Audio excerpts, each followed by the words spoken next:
to their ultimate goal. Got to lock in and knock down this one. And if he makes it now, no timeouts for San Antonio do the next. You just back up, or you press up and immediately take a foul to backcourt. Wala na. You don't even have to foul. Now, 4-point lead. Here comes Fox. 5 seconds remaining. Fox to Wemby. Wemby tries a three, puts it up. Off the mark.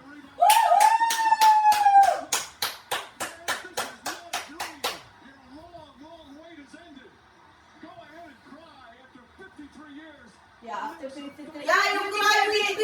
Dam-dam! Wala ka pang ano. Hindi mo pa kaya. Akin ang banda. MDA ano to? Ay, MVP. Final MVP.